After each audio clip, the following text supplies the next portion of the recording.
जय हिंद दोस्तों, welcome back to my channel and welcome back to day 6 30 day challenge का day 6 है। आज मैंने अगेन अपना डिसिप्लिन फॉलो किया, बट क्या हुआ कि आज मेरे को लॉस हुआ। कल मेरे को 1900 का लॉस हुआ था, आज मेरी तीनों ट्रेड में मेरे को लॉस हुआ। चलिए मैं आपको डिस्कस करता हूँ मेरे से कहाँ लॉस हुआ। जैसे कि हम लास्ट अपनी वीडियो में, अगर आपने मेरी डे 1 की वीडियो देखी होगी जिसमें मैंने 21,000 का प्रॉफिट बुक किया था, उसमें मैंने निफ्टी का एनालिसिस किया था कि निफ्टी अपना डे चार्ट पे जब फेक मूव दे रहा है तो उसके फेक मूव देने के बाद अपना किस तरह अपना टारगेट जोन के पास आ सकता है, जैसे कि आज आए 23,550 को ब्रेक करके ऑल द वे नीचे की तरफ आया। देखिए मैं आपको सबसे पहले बताता हूँ कि मैंने पहली ट्रेड कहाँ ली। जैसे आप मेरे चार्ट देख रहे हैं, बाजार गैप डाउन खुलने के बाद आपने देखा ये गैप डाउन खुला, कंसोलिडेट हुआ, यहाँ पे मैं अपने सेटअप का वेट करने लगा था। देखिए प्राइस एक्शन यहाँ से लोअर हाई स्ट्रक्चर बना के जब नीचे की तरफ आ रहा था, इस कंसोलिडेशन यहाँ पे एक मोमेंटम बिल्डअप हुआ। ठीक है, 23,500 आई थिंक ये जो लेवल है आपका 23,577 का, राइट। यहाँ 23,577 पे जब इसने मोमेंटम बिल्डअप किया, जैसे इसने इस कैंडल को ब्रेक किया ना, यहाँ पे मैंने ट्रेड अटेम्प्ट किया। ठीक है, जैसे कि आप यहाँ मैं आपको दिखाता हूँ अपने चार्ट पे, ये मेरी ऑर्डर बुक लगी है। आप इस ऑर्डर बुक को देखेंगे 12/8 पे मैंने 98 पे 3 लॉट लिए, राइट। बट इशू यहाँ पे देखिए होता क्या है ना कि ये मैं बहुत लंबे टाइम से फेस कर रहा हूँ कि एक्सपायरी वाले दिन जो आपकी स्टॉप लॉस की लिमिट होती है वो जनरली थोड़ी सी एक्सपैंड हो जाती है ड्यू टू प्रीमियम डिके। अब उस प्रीमियम डिके में होता क्या है कि ट्रेड लिया 98 पे, तुरंत उसने इमीडिएट मूव दिखाया। इमीडिएट मूव दिखाने के बाद वो बहुत ज़्यादा रिट्रेस करता है, प्रीमियम डिके होता है। अगर वो मोमेंटम में चले गया तो बड़ा मूव दे गया, अगर वो रिट्रेस कर गया और आपके पास फुल क्वांटिटी है तो उस सिचुएशन पे क्या है ना कि थोड़ा सा पैनिक क्रिएट होता है। जैसे कि मैं आपको बताऊं, यहाँ पे जब मैंने 23,650 की पुट ली, मैं चार्ट खोल के दिखा देता हूँ मैं आपको। ये 23,650 का मेरा चार्ट लगा हुआ है। देखिए मैंने जब यहाँ पे एंट्री लिया ना, ये वाले जोन पे, आप यहाँ पे देखेंगे चार्ट को, देखिए ये वाली जो है क्या बोलते हैं 12:10 पे मैंने यहाँ पे ट्रेड लिया। अब ये स्ट्रॉन्ग इतनी अच्छी कैंडल बनी है, ठीक है। मेरे यहाँ पे मैंने ट्रेड अटेम्प्ट किया, चार्ट पे 23,577 का मेरा इंपॉर्टेंट जोन ब्रेक किया, बट उसके बाद ये रिट्रेसमेंट मेरे लिए एक्सपेक्टेड नहीं था, राइट। तो इसने क्या किया, जब ये एक कैंडल बेरिश बनाई, जैसे कि मैं जनरली करता हूँ ऑप्शन में क्या होता है ना, जब बाजार में मोमेंटम होता है तो स्ट्रेट अवे जाता है, और आज मैं मोमेंटम की मेरे में उम्मीद थी। जैसे इसने ब्रेक किया, मेरा यहाँ पे ट्रेड था, जैसे ये बेरिश कैंडल बनी ना, इसका लो ब्रीच हुआ तो मैंने यहाँ पे अपनी ट्रेड को क्लोज कर दिया। बट अब हुआ क्या कि मैं ये सोचने लगा कि चलो ठीक है, बाजार ने ट्रेड क्लोज किया और ये अपने सपोर्ट जोन के पास आए। 23,555 का एक सपोर्ट जोन था, मैं आपको डे चार्ट पे दिखा देता हूँ। देखिए डे चार्ट पे आप देखेंगे ये वाला, अगर आप चार्ट को प्लेन नज़र से देखेंगे तो ये बाजार वैसे ही बिहेव कर रहा है जैसे हम सोच रहे थे, बट एक्चुअली हमारा लॉस भी हुआ है। क्योंकि क्या होता है ना कि अगर हम जैसा सोच रहे हैं और बाजार में वैसा हो रहा है और हम पैसा बनाएं, ये जरूरी नहीं है कि हम हर बार पैसा बनाएं, तो कभी कभी लॉसेस भी होते हैं। देखिए बाजार का ये जो सपोर्ट था 13 अप्रैल का, तो ये जैसे यहाँ पे कंसोलिडेट करके ऊपर जाने लगा तो मैंने यहाँ पे अपनी पोजीशन को क्लोज कर दिया कि मुझे लगा कि यहाँ से फेक मूव देखे ऊपर के एसएल की तरफ ना आ जाए।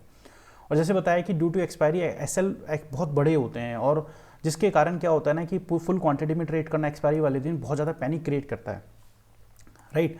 तो जैसे ही यहाँ पे इसने एसएल क्रिएट किया, मैंने यहाँ पे छोटे से लॉस पे हुआ। बट मेरे से गलती क्या हुई, जब मैं 23,555 पे यहाँ पे दोबारा सेटअप का वेट करने लगा, प्राइस एक्शन को समझने लगा, बट यहाँ पे सेटअप बनाया ही नहीं। इसने क्या करा, 23,555 को फ्लो में तोड़ दिया, और मैं यहाँ पे थोड़ा सा मेरे को फोमो फील हो गया, या मेरे को थोड़ा सा रिग्रेट हुआ, यार मेरी बहुत अच्छी ट्रेड थी, मैंने बहुत अच्छे सेटअप पे वेट ट्रेड लिया था। यहाँ पे इस जोन पे आप देखेंगे मैंने बहुत ही अच्छा ट्रेड लिया। कहाँ पे मेरा प्राइस एक्शन, यहाँ पर आप देखेंगे ये वाले जोन पे मैंने यहाँ पे ट्रेड लिया, और अचानक बाजार में मूव आ गया, राइट। ये मूव आने के बाद थोड़ा सा माइंड डिस्टर्ब हुआ, और मैंने कहा चलो एक बार क्या करते हैं, हमने ऑर्डर तो फॉलो करना ही है, एक बार स्कैल्प करने की कोशिश करते हैं। देखिए मैं स्कैल्प बहुत लंबे टाइम से छोड़ चुका हूँ, बट कभी कभी क्या होता है ना, प्रीवियस डे लॉस होने की वजह से माइंड वैसे भी अपसेट था, और आज जब पहले ट्रेड में ये एसएल आया, या एसएल नहीं बोलूँगा मैं उसको, बोलूँगा कि एक ट्रेलिंग एसएल आया, उसके बाद वो ट्रेलिंग एसएल करके जब ऊपरी तरफ जाने लगा ना, तो यहाँ पे थोड़ा सा माइंड में पैनिक क्रिएट हुआ। ठीक है, पैनिक क्रिएट होने की वजह से मैं यहाँ पे जंप कर गया, और इस जंप करने की वजह से मेरे क्या हुआ कि मेरे को 2 ट्रेड मैंने बार बार यहाँ पे अटैम्प्ट कर लिया। जैसे कि आप देख रहे हैं ये 12:37 की ट्रेड मेरी, ये वाली ट्रेड, ये मैंने गलत ट्रेड ले ली, और फिर दोबारा मैंने जंप कर लिया 1:12 पे, ये भी मेरी गलत ट्रेड थी। ऑल तो आप देखेंगे कि दोनों ही ट्रेड डायरेक्शन में है, सारी ट्रेड मेरी पुट की ही है और बाजार नीचे ही जा रहा है। बट क्या हुआ ना कि एक्सपायरी है, अगर ये नॉन एक्सपायरी होती ना तो मैं ट्रेड को होल्ड कर लेता।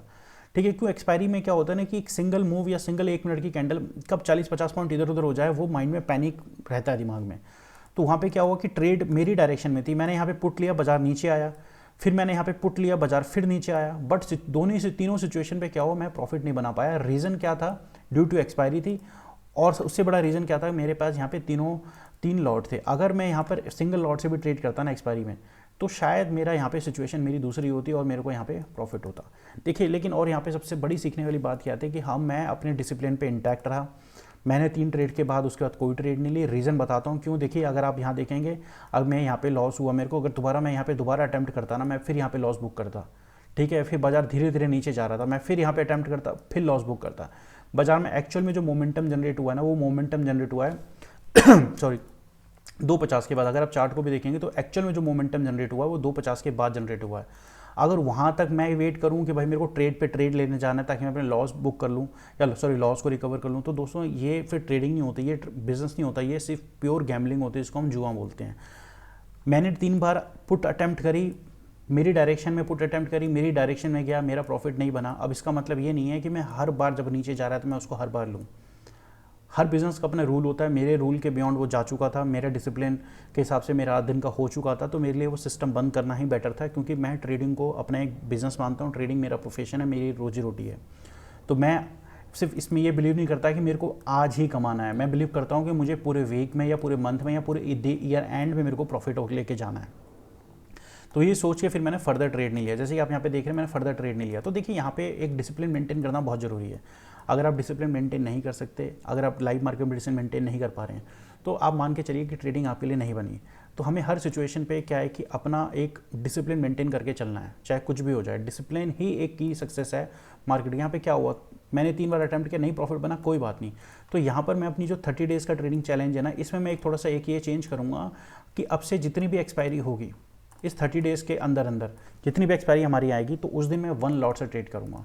आप देखना मेरी जितने भी ट्यूसडे की एक्सपायरी होंगी उस दिन मैं 1 लॉट से ट्रेड करूँगा, क्योंकि जनरली मैं खुद as a trader, as a option buyer ना, एक्सपायरी वाले दिन मैं ट्रेड करने में बिल्कुल भी कंफर्टेबल नहीं होता। मेरे को बहुत ज़्यादा पैनिक लगता है, क्योंकि जो ऑप्शन में जो स्टॉप लॉस होते हैं वो स्टॉप लॉस आपके 30 पॉइंट के, 40 पॉइंट के, 50 पॉइंट के बनते हैं, और वहाँ पर आप 3 लॉट से ट्रेड कैसे कर सकते हो। तो मैं अब ये डिसाइड कर रहा हूँ कि मैं जो मेरा नेक्स्ट एक्सपायरी आएगी उस दिन मैं 1 लॉट से ट्रेड करूँगा। बाकी के जो दिन हमारे 4 डेज होंगे उसमें नॉर्मल 3 लॉट से अपना सिस्टम फॉलो करेंगे। ठीक है दोस्तों, ये आपने देखा। तो चलिए मैं ना आपको एक और आपका अपडेट दे देता हूँ। मैंने जो आपसे कल बताया था टाटा कंज्यूमर का स्टॉक, टाटा कंज्यूमर, आप प्रोडक्ट देखेंगे यहाँ पे मैंने जो मेरा टाटा कंज्यूमर का यहाँ पे चार्ट लगा पड़ा है, मैं इसका डे चार्ट खोल लेता हूँ। खुल जा, हाँ डे चार्ट। इस यहाँ पे मैंने बोला था कि 1253 के ऊपर एक अच्छा मूव दे सकता है। देखिए बाजार ने आज 1282 मारा, बट इस पोजीशन से, इस ट्रेड से मैंने एग्जिट यूँ लिया क्योंकि निफ्टी का जो स्ट्रक्चर है ना वो थोड़ा सा मुझे नेगेटिव लग रहा है। क्योंकि अब हो सकता है टाटा कंज्यूमर यहाँ पे कंसोलिडेट करे या प्रॉफिट बुकिंग करते करते नीचे की तरफ आए।